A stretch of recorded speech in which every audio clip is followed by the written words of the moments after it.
anahitaji watu wenye misuli ya imani, watu wasiotetereka na majaribu ya Shetani, watu wanaoweza kumuaibisha Shetani, watu wamtukuzao Mungu daima milele.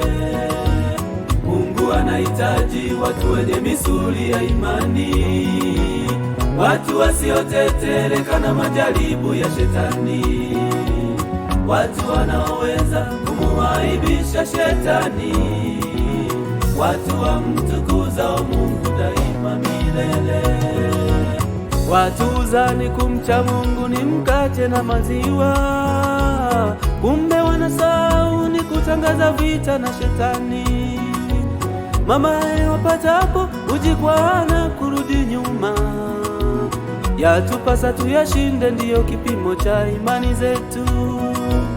Ona Ayubu alivyojaribiwa, mali zake zote, majipu mwili wote, bado alisimama na kumtukuza Mungu, na akasema Mungu tabaki kuwa Mungu.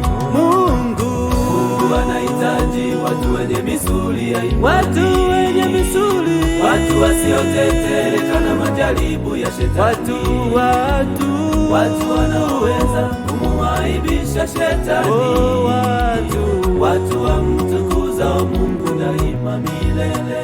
Mungu anahitaji watu wenye misuli ya imani, watu wasiotetereka na majaribu ya Shetani, watu wanaoweza kumuaibisha Shetani.